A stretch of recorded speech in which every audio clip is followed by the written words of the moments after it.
Hi, my name's Emma and I'm a huge book nerd.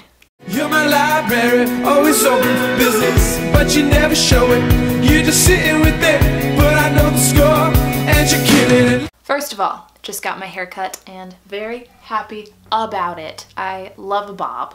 Anywho, next thing on the agenda, friends, Romans, countrymen, book nerds. I read a lot of books in August and I'm like really happy about it. Very exciting stuff. So let's just hop right in. Books that I have read. I always have Goodreads pulled up on my phone when I'm doing this because I read a lot of physical books, but then I also read ebooks and audiobooks. So in order to keep track of them all, I have to look at them on my phone. The first book that I read in August, this was part of the Booktubeathon. I read The Last Time We Say Goodbye by Cynthia Hand, and this book made me cry so hard. I started crying at the end of the first chapter, and I cried basically through the entire book. Like, it is very emotional. So, brief synopsis, basically this is about a girl named Lex whose brother Tyler committed suicide. So this book is sort of her dealing with it, and she has a deep dark secret that she is keeping inside because Tyler sent her a text before he died. And she has never told anyone what it said. And she thinks that that text could have changed everything. So it's heartbreaking, it's beautiful. I think it's really tricky to tell stories about suicide because it's such like a triggering topic, but I think, and I mean obviously trigger warning for depression and suicide for this, but I do think that this story is told really well, which I appreciate. I give it a whopping 5 stars. So the next book that I read was Frankenstein by Mary Shelley, and I read this both because it's the first book I need to read for my reading lit class and also because I'm in a production of Frankenstein right now, which is super fun. We'll be performing in Indianapolis. It's great. Anywho, I actually didn't like this like at all. I ended up giving it 2 stars, and so if you don't know the story of Frankenstein, basically Victor Frankenstein is obsessed with defeating death, basically, and he wants to create a human being and give it life. And so he creates this creature from human parts that he brings to life, and he calls it a monster, and he like is very afraid of it, and it starts wreaking destruction, and like it's a scary story. I hated Victor Frankenstein as a narrator. Like, he narrates the first section and the last section, and the monster narrates the middle section. Loved the middle section. First section and last section, I was like, dude, stop complaining. Like, you did this to yourself. Either like take responsibility for it and do something about it, or stop whining. Like, I could not. He was so annoying. I just couldn't do it. I really, really couldn't. Yeah. I'm sorry for all of you that love this, because I know there are a lot of people out there that do, but this is a no for me. I'm sorry, Mary Shelley. All right, next, also these first several are all for the Booktubeathon. I read 3 Uses of the Knife on the Nature and Purpose of Drama by David Mamet, and this is just a short little book about drama and theater, and if you don't know, I'm a theater major, so I have a lot of these books on my shelf, and I was like, I should read one during this readathon. And basically this is just like talking about drama in a sort of, from like a wider lens, like saying like, why do we do it? What is the purpose of it? How can we be better theater artists? I didn't love this either. I didn't think it was bad. He seems to have a really negative view of like what drama is, and I agreed with some of the things he said, but a lot of it I was like, if you hate it so much, why do you do it? Like, it was a little weird to me. I ended up giving this 3 stars. I read Black Jesus by Anders Lustgarden, and this is a very short play. It's only about 40 pages about a really violent leader in the Mugabe regime who they have captured, and most of it takes place in like an interview room, and they're like interrogating him, and his nickname is Black Jesus, which is why that is the name of this play. I think it's really interesting. I think it tried to do too much in too short a time, because there was this weird like side story happening, and I was like, I don't care about these characters yet enough to to want to know about that side story. But I did think like the main part of it was really interesting. And I also didn't think the writing was like fabulous. So I gave it 3 stars. I think it's really cool because of like what it is, like the topic, and like it's really different from most plays that I've read or seen, but it could use some work for sure. So 3 stars. Then I read Here in Berlin by Christina Garcia, and I don't have it with me because I have lent it to my dad because he really wanted to read it. But basically it is a look on post-World War II Germany. It's fictional, but it's like a modern day woman travels to Germany, to East Berlin, and starts interviewing people who were involved in World War II. And so she interviews some people who are like suspected Nazis, and she interviews some people who like, I think she interviews some Jewish people, she interviews some people, she interviews all Germans, like it's all Germans, which is a really interesting, I think, look on World War II that we don't get super often. Like usually we read from a perspective other than a German perspective, so I thought it was super interesting to get all of these different German perspectives in a really cool way. So I liked it. I thought that it kind of lacked a plot. Like I didn't really know why this woman was going to East Berlin to do these interviews, and so that's sort of where it fell flat for me, is that there was nothing driving it forward. So I ended up giving this 3 stars as well. Then I listened to an audiobook, and that was Messenger by Lewis Lowry. And I have read The Giver, and then I read Gathering Blue. I loved The Giver. I really didn't like Gathering Blue, and Messenger fell somewhere in the middle for me. Basically, that's all I have to say about it. It follows a character that we meet in Gathering Blue and his story in this world. I don't know, it was good. I liked it. I did enjoy it, but I feel like it's kind of hard to talk about outside of the context of the series because it's the 3rd book in the series, but I gave it 4 stars. Then I started buddy reading The Cuckoo's Calling by Robert Galbraith, aka J.K. Rowling, and I started reading this with the lovely Sophia over at Sophia Reads. I'll link her channel down below, but it was so much fun to buddy read with her. I really enjoyed it. So we started with this book, and I liked it, but like it felt really slow sometimes as well. This is a detective novel about a detective named Cormoran Strike, and at the beginning, a young woman, Robin, who works for a temp agency, is sent to his office to be his temp for the week, and then she sort of falls in love with the job, and he really likes, she's great at it, so he really likes having her there, and so she sort of gets involved in this, and they're working on a case of a supermodel who apparently committed suicide and fell to her death off her balcony, but her brother thinks that it was not suicide, so he comes to Strike to investigate the murder. And it takes off from there. It was good. Like I said, it was a little bit slow, which I didn't love. I ended up giving it 3.5 stars, but I already owned The Silkworm and Career of Evil because J.K. Rowling, I had to. So the next book that I picked up was The Silkworm. And The Silkworm it's the same, like it's a continuation of the last story, but it's a different murder. So they solve the murder in this one and then they move on to this one.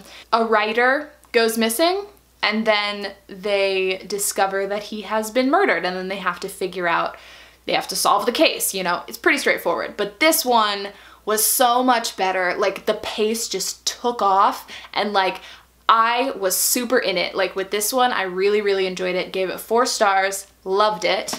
So then I moved on to Career of Evil by Robert Galbraith, which was just a whirlwind. Like, let me tell you. I will just tell you that this starts by Robin gets sent a disembodied leg in the mail. And like, that's not a spoiler, it says it on the back cover, but like, that's what happens, and then the story takes off from there, and it's so good. It's so good. I loved this one. I was super invested, and like I really invested in Cormoran and Robin at this point, so like I'm super just connected to their characters, which I totally forgot how much I love reading series because that's the only way that I get connected to characters. I can't read a standalone and be like super invested in a character. Like, I need a series to get that connected. So like, I really love them now and I want to know what happens next in their story, which is why I'm super excited for Lethal White to come out. It's coming out in September and I pre-ordered it. I broke my book buying ban to pre-order it, but like, shh, it's fine. I really need it. So that's happening. Very excited for that. So I don't think I already mentioned, but I gave this 5 stars. So then I read an ebook of a middle grade graphic novel called Sheets by Brenna Thumler, and I downloaded this because it looked really cute, and it was. It's just like a really cute middle grade graphic novel about a girl who works in a laundromat and a ghost who he's a sheet, and it's so cute. And like, I don't know if you really need to know any more than that, but like, it's a really cute story and I loved the artwork. So if you're looking for something like that for Halloween, I think that's the perfect, like, cute little Halloween middle grade graphic novel. I gave it 3 stars just because it was like young for me, basically. That's how much I enjoyed it, but it's cute. It's really cute. And then I listened to Mr. Mercedes, which is the first book in the Bill Hodges trilogy by Stephen King. I listened to it on audiobook. I love Stephen King books on audiobook. They're my favorite audiobooks. I don't know why I love them so much, but every single Stephen King book that I've listened to on audiobook, it's the most fun experience. So super loved that. I ended up giving it 4 stars. Basically, it is about a killer who at the beginning of the book runs down pedestrians in his Mercedes, and then Bill Hodges, this detective, has to like find him, basically. Yeah, that's the short of it, but it's really, really good. There's just so much to it, which I love Stephen King. So yeah, 4 stars to that one. And then immediately after that, I listened to the audiobook Dear Ijeawele, or The Feminist Manifesto in 15 Suggestions by, I'm gonna butcher this name, I'm so sorry, Chimamanda Ngozi Adichie. And oh, I loved this. I thought I was gonna have a hard time listening to nonfiction, but basically this woman's friend asked her advice on how to raise her daughter as a feminist, and in response this woman wrote this short essay collection, and it's just really good. Like, it's really basic, like, this is feminism, it's not these things, it is these things, and this is how you can explain feminism to someone, which I really, really liked, and it's super short, so I ended up giving that 4 stars. And then I read another ebook on my phone. I read Vox by Christina Dalcher, and this book is a dystopian that has been compared a lot to The Handmaid's Tale. It's basically about an American future in which women are limited to 100 words a day, and they have to wear a shock bracelet that like counts their words, and then if they go over 100, it shocks them. So, already a disturbing start, we're good. I thought this was really fast paced, which I loved, and like really just engaging to read. I wanted to pick it up again every time I put it down, which I always look for in a book. Love that feeling. Something about the comparison of it to Handmaid's Tale rubs me a little bit the wrong way, just because I think the amazing thing about Handmaid's Tale is that like the logic to how we got to that dystopian world is so like, you can see people getting there. Like, it's a very not crazy future. Like, I mean, it's a crazy future, but like you could see that happening, which I think is really terrifying and what makes that book so good. And like, it's just so well explained. The dystopian world is so well explained. In this one, it's a little bit more, I don't want to say far-fetched, because it could happen, but it's like you would have to have a lot of really insane people in power and like very little resistance to actually pull this off, which would be, I think it's plausible, but it's not like the most likely. So there's just something about that comparison that I'm like, the magical thing about Handmaid's Tale is not present in this one. It's still a great dystopian book, but yeah, there you have it. That's my thoughts. I also thought the ending was way too convenient. I was like, it's over now? okay. So yeah, bad ending, but the rest of the book I think was really good. I ended up giving it 4 stars. Then I listened to another audiobook, and that is Genuine Fraud by E. Lockhart, and it was meh. I was not at all shocked by the plot twists. I didn't even think that they were plot twists. I saw it coming. She told us. I didn't understand. People were like, there are plot twists in this book, and I'm like, no, there are not. What are you saying? And the main character has basically no redeeming qualities. So I didn't really like it. I gave it 3 stars. It was just fine. Like, not badly written, but just Then I read A Stolen Life by J.C. Dugard, and this is a hard one to talk about because this is a nonfiction true crime about J.C. Dugard, written by J.C. Dugard, and she was kidnapped at the age of 11 and held in captivity for 18 years. Which is just, it's just wow. It's a lot. And so she writes all of this down. She wrote this book like 2 years or a year, between a year and 2 years after she was rescued. And like that just, it blows my mind. I'm not going to talk about like the writing style because like it's just amazing that she wrote this. I gave it 4 stars, but that's just, I feel weird rating a nonfiction book like this, but that's just where it landed for me. I just not saying that it's not a perfect book. It's just how it hit me personally. But I mean, if you are a true crime junkie, then I think this is a great book to read, and like really, she's so strong. It's crazy. It's amazing. It's just amazing. Okay, anyways, putting that down now because I don't know how to talk about it. Then I listened to another audiobook. This was the month of audiobooks, my friends. It's because I put a lot of audiobooks on hold. I use Libby to listen to audiobooks. I put a lot of audiobooks on hold on my Libby app, so they sort of all came in at once, and then I was like, I have to listen to these. So the next one I listened to was The Hitchhiker's Guide to the Galaxy by Douglas Adams, and the audiobook was great, honestly. Very, very well done. I enjoyed the story, but I wasn't blown away by it, and the humor was not super my type of humor.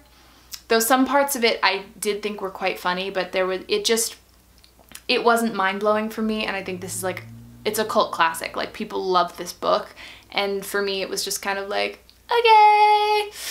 So like, I'm in the middle. If you don't know what it's about, basically it's like a science fiction comedy kind of thing about this alien, a guy from another planet who's like living on Earth, and then he like makes friends with this dude on Earth, and then like these other aliens come and decide to blow up Earth, and this guy rescues the Earth guy, and they jump on a ship and hitchhike through the galaxy, basically. Yeah. So 3 stars for that one. Only 2 more. We're close to the end. Then I read Sourdough by Robin Sloan, which was a fun book. This is basically about a woman who is a tech consultant at a like robot plant thing. And so she programs robots, which is very, very cool. She doesn't really feel fulfilled in her job though. So every day she comes home and she orders the same meal from this like really teeny tiny, like run out of these guys' homes restaurant, and they make sourdough bread and spicy soup, and she orders it every day. And then one day the brothers come and tell her that they are leaving, that they have to leave, and the restaurant's closing, and they gift her the starter for their sourdough so that she can make it herself. And she's never cooked before, so she learns how to cook sourdough, and it becomes like, it sort of like takes over her life because she finds enjoyment in it, and it just goes off from there, and there's like an element of magical realism to it, which I really enjoyed. I thought that the atmosphere of this book was really cool. The magical realism part of it was really fun. The plot was a little slow. Something about the writing was a little slow for me, so I ended up giving it 3 stars. But yeah, I did enjoy it. Thank you for holding out with me for this long. The last book that I read / listened to in August is Bridge to Terabithia by Katherine Patterson, and I read this book in middle school at some point, and I remember crying and being a mess, but like I listened to this audiobook when I was like driving to pick up my new glasses, which you'll have to see, they're pretty cool. But I was driving to go pick those up, which was like an hour-long drive, and driving back, and I cried in the car because this book just really hits ya. It will really hit ya. It's about this boy, Jess, who's 10 years old, and he meets this girl, Leslie, who's also 10 years old, and they become best friends. And they create a magical land called Terabithia that's like basically Narnia, but it's their Narnia, and they just make it up, and it's this place that they go after school every day, and they like swing across a rope over a river to get to it, and they like swing into Terabithia, and it's just, I'm like getting teary-eyed just talking about it, but like, it's a really good book. But if you do not want to cry, then don't read it. But like, super good, great for kids. Like it's a middle grade book, but I'm really glad that I listened to it again because I sort of like forgot like the meat of it, how great it really is. I gave it 5 stars. Anywho, those are all the books that I read in August. Quite a mountain of them. Actually, let's count real quick, shall we? I read 18 books this month. How fantastic is that? I am so happy about that number. Like, whoa, what a joy. Okay, I love books, I love reading, I love making these videos, I love all of you guys. So if you've read any of these books, please comment down below and let me know what you thought of them. And if you're new here, please subscribe. I love all of the wonderful people that take the time to click that subscribe button. It's great. And if you'll just like this video before you head away, that would be awesome too, because then I know that you enjoyed it. And thank you so much for watching. I will see you in the next video. Have a great day. Bye! Mwah. Now I was headed to the bus stop, Maddie. You were reading in your room, hold up all day. You picked me up in a brand new audience, set you by the 4-7.